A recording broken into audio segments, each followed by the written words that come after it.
Welcome to the intersection of technology, cybersecurity, and society.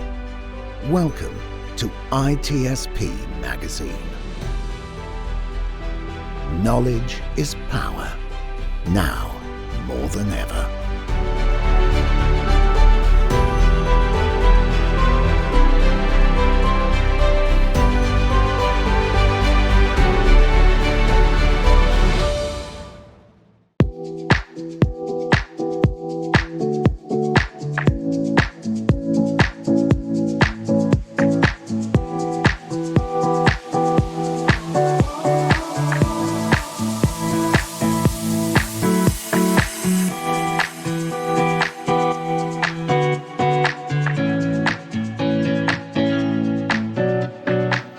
Welcome back! Today's guest, Karlin Clayton, has over 2 decades of experience in learning and development, supporting technology organizations and cybersecurity in particular. Along with her professional work experience, Karlin also has her master's in workplace learning and performance, and she holds several professional certifications that helped her level up her skill sets. Karlin, we're so excited to have you and to learn from you today. Let's go ahead and get started. Would you mind just giving a quick intro on your background? Sure. So thank you, Erika and Jax, for having me today. It's really great. So where did I start? I started out as an elementary school teacher. So I got my emergency certification. I didn't even go to school for teaching, but I needed a job and I had a Spanish degree and an English degree. And I just started teaching. After about 5 years, I realized I didn't enjoy the classroom, but I did enjoy that I was designing curriculum for the district. I did enjoy that I was working on a mentor teacher program. And so all of a sudden, these things that I was doing that I enjoyed, it made me realize that I enjoy teaching adults and that it wasn't children for me. And so I kind of happened by accident into a job when instructional design was really new, when e-learning was really new, and it was a company out of Boulder, and we were just developing e-learning courses for Skillsoft, and then we started building internal products, and that was really fun. We built our own LMS, and we built our own custom course builder, and I was the person who helped write those requirements, and I worked with the programmers, and then I was the person who went out and helped sell, and then I was the person who provided support, and so that technology piece of it just began to feel really comfortable. And it's like, I need to stay in this space. And eventually worked into a boutique e-learning firm. And that was, again, great working with programmers and graphic designers and really seeing like the max that you could do with e-learning. And that was a really fun time.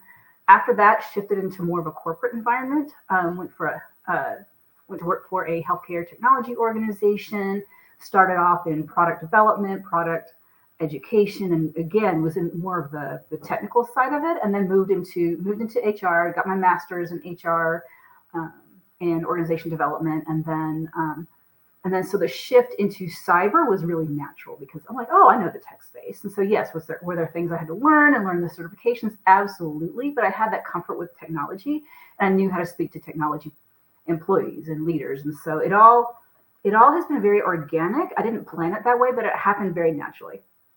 That's funny. That's actually what I was writing down over here. I was like, technology was an organic growth for you because it sounded very natural for you. It was just a very easy progression. Mm-hmm. And your background is it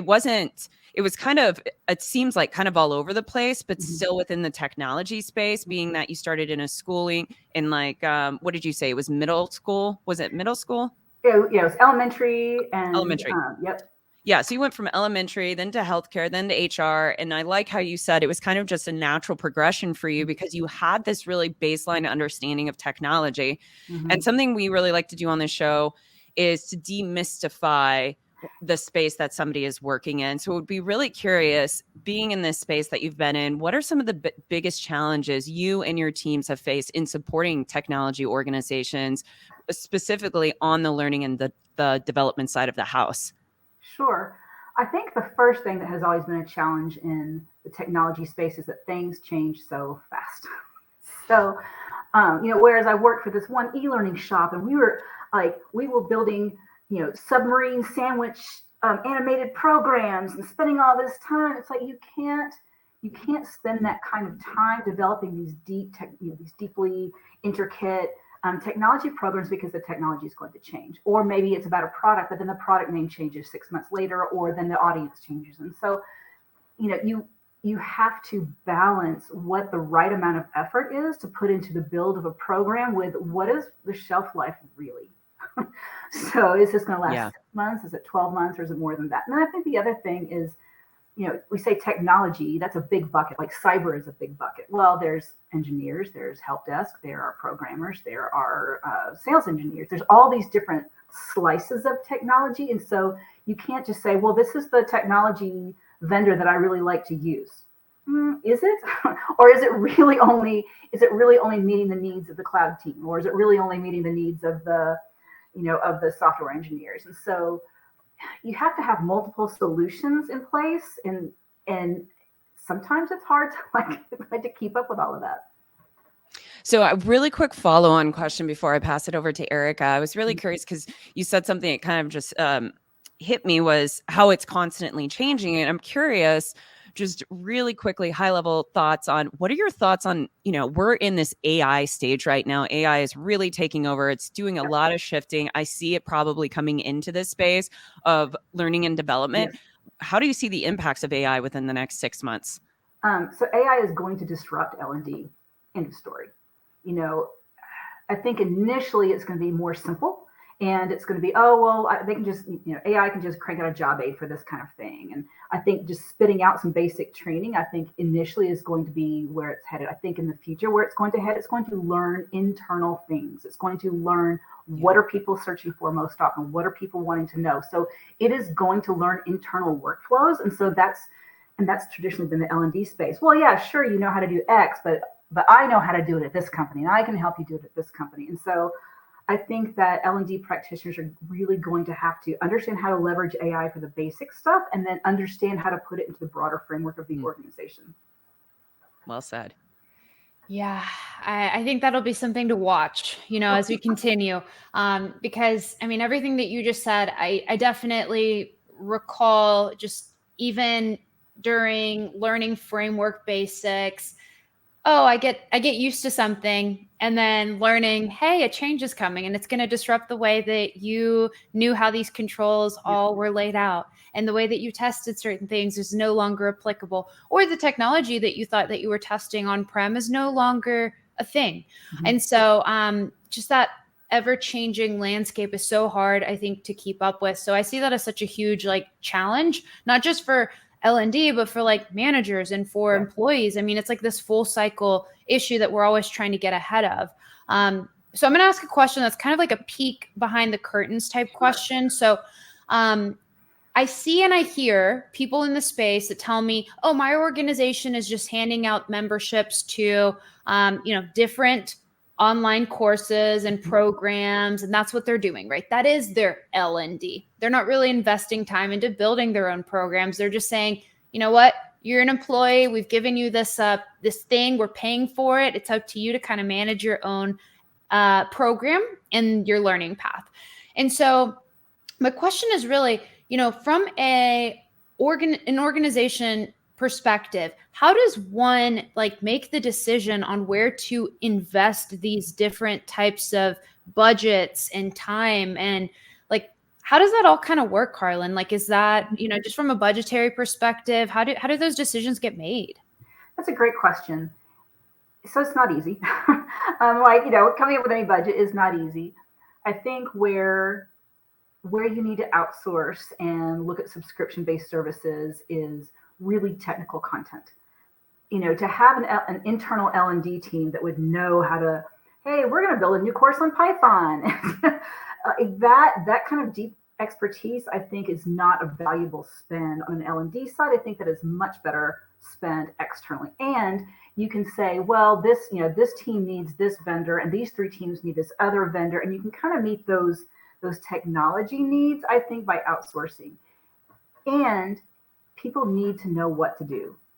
They need to know what skills they need to do better in their job. And that's where an L&D team can really come into play. So, hey, great, we have cataloged this set of 15 courses that if you want to kind of go into this area over here in the organization, you don't have to take all 15 in any order. These are the ones that are going to get you the skills that you need. And what we're going to start seeing, I think, in the HR platform space is more and more HR platforms are cataloging skills and then aligning it with learning. And I think that that's going to help to build these career paths. And I think that the really, really big HR system companies, I think that they're going to get too big. And I think it's going to be more of these smaller add-on software platforms that are going to help the skill building, help build these paths so people know what to do. Because I think, Erika, there's a balance. I think people should take ownership of their career development. I don't think you should spoon feed anybody anything. And especially if you're, 2, 3, 4, 5, even 10 years early into your career, you do need some guidance. And so finding out how to guide people in the right way and give them some ownership, I think is an interesting balance. Coming off mute over here. So quick question before I jump into the other question. Do you think that leaders are born or can be like created or trained?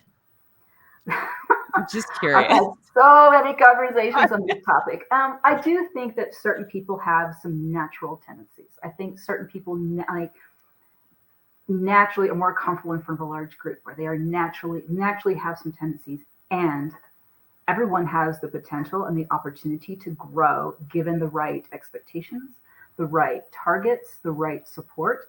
So I think that even people who believe that they may not be leaders, I think they can.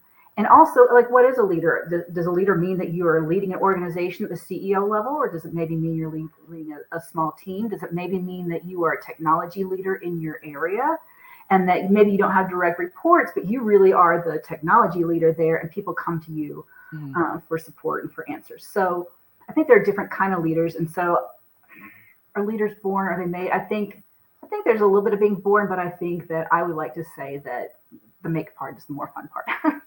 Yeah, I think I've always been a believer on they can be made, because if you have the right mentors, the individual has to want it and desire it, obviously. But I believe with the right desire, anything can be taught. That's you might have a little bit more challenge than other people. Like you said, certain people I think are natural at it and they just have it innately within them. But I think they can all be developed. So within the space, this is a really fascinating space, the learning and development, because it's really helping organizations and individuals really grow together. And I'm curious, from your experience leading teams in leadership roles and also across teaming with other high performing teams, what are some of the most valuable skills that you've seen of other leaders in the space? Is it really heavy on soft skills? Is it communication skills, their ability to really communicate? Maybe it's storytelling, being able to, because I think storytelling is important to get teams on board to understand what is your vision. But what would you see as the most valuable skill? Number one is the ability to build a relationship. Especially, I see a lot of individual people who go through coaching, and I've talked to a lot of my fellow coaching practitioners, and they're like, people come to us because they have relationship problems. So understanding how to build cross-functional relationships that are two-way, that are, I'm here, I'm going to listen to you, and I respect where you're coming from. And I'm also confident in sharing with you what I know, and having that reciprocity, building those relationships I think is absolutely number one. And, beyond that, I think people underestimate the value of having a difficult conversation or giving tough feedback. You see teams where everyone, maybe they're afraid to share their feedback, and so they kind of get into this place where they can't make a decision because everyone's afraid to say the hard thing. So, or maybe it's more at the senior leader level where there's infighting because people, well, I want this thing and I want this thing, but nobody knows how to have a respectful back and forth conversation. And so I think that getting really comfortable being in that uncomfortable space when it's a challenge, whether it's an organizational challenge or interpersonal challenge, whatever it might be, I think, to me, if you can develop that skill, that is going to take you places. I think that's a great answer. And I love the get comfortable with being uncomfortable statement, because I just feel like that is that's where you do your most growth, like your biggest chunk of growth. Like that's where that comes, is when you're not, the most comfortable person, maybe leading a topic that you're not very well versed in, or maybe it's a new technology, or maybe you're in a room full of people that you don't know, talking about something that may be controversial, or maybe people are going to have different opinions or questions about, but like putting yourself out there. Maybe, Karlin, like your point about when I think about building the relationships, the thing that comes to mind is also trust. Yes. It's like this establishment of trust and respect, because I don't think that you have one without the other, right? And so if you are showing somebody that you're actively listening, that you are somebody that is, a go-to person, I think you're building these like organic bridges where you have go-tos across the organization. And if you learn to do that really, really well, like your span just becomes larger. Yeah. And that's when, things like influence can become possible, and where, you are a safe space for people that maybe don't feel as comfortable having the voice. So I think, it ties in kind of, Jax, to your question about like the leaders being born. It's like the nature versus nurture, right? There's so many different things that we can work on developing. But it seems like, establishing a solid foundation is really built on just, building the relationships, being a good communicator, actively listening, and then sharing the feedback, I think, is super, super important, because some of those toughest conversations build the strongest relationships, I feel like. Well, and when have you ever received a piece of feedback that was going to help you improve, help you do something in a better way that you didn't appreciate? We always are so concerned about giving people some feedback that might make them uncomfortable. And every time we receive it ourselves, we're appreciative, as long as it's delivered in a respectful and constructive way, right? So why would we not do someone else that favor that we ourselves would appreciate? Absolutely. Even the good stuff, right? I feel like I feel like I hear so many constructive pieces of feedback, but I don't hear the same amount of the good ones. And that's something that I'm actively always trying to work against, and like work towards a goal of like, hey, let's just all get in a habit of also saying like, hey, great job responding to the client's questions today. Right. Or, hey, that email was super polished. Couldn't have said it better myself. Little things like that. But yeah, to your point, when I'm not receiving feedback, when I'm just hearing like everything's good, nothing to change, I'm kind of like, I'm hungry for more. So absolutely. I'm going to do a little bit of a pivot, since I know a lot of our listeners are actively, reaching out to Jax and I about transitioning to the cyberspace, or looking for, what they can do in the cyberspace. They're looking for different roles, or sometimes they're even just shooting us like their resumes and they're asking, how do I better present myself? So I'm kind of trying to understand from your perspective, having serviced so many different areas of this industry, how can individuals that are looking to transition, whether it be technology or cybersecurity, how can they leverage some of the skill sets that they may not realize are so transferable, and highlight those in a way that helps them land the job that they want? Yep.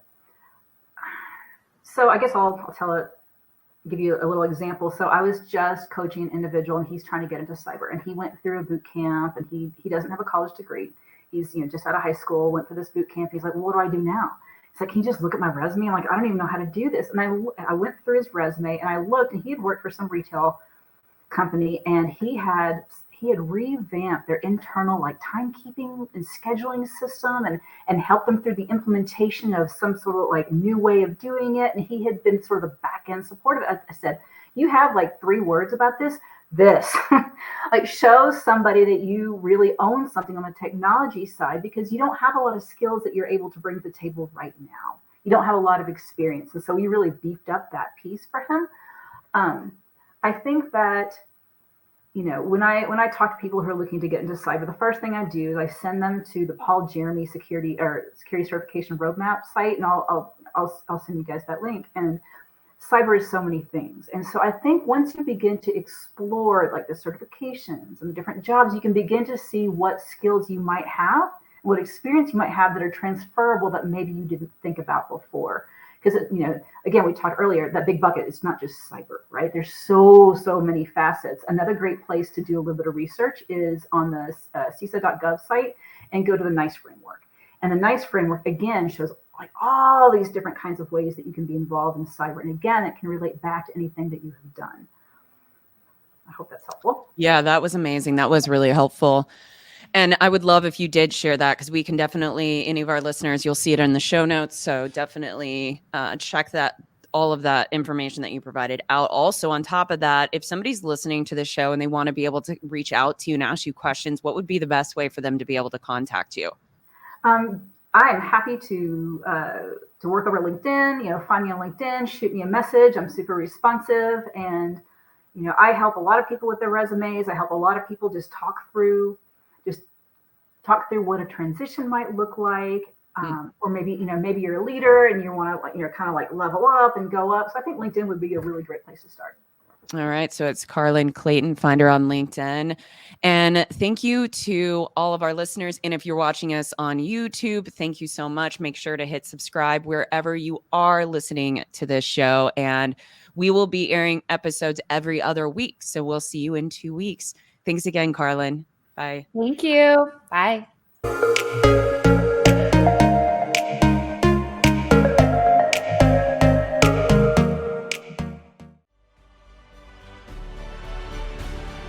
We hope you enjoyed this conversation.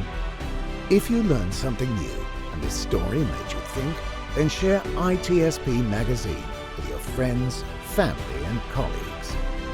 If you represent a company and wish to associate your brand with our conversations, sponsor one or more of our columns. We hope you will come back for more stories and follow us on our journey. You can always find us at the intersection of technology, cybersecurity, and society.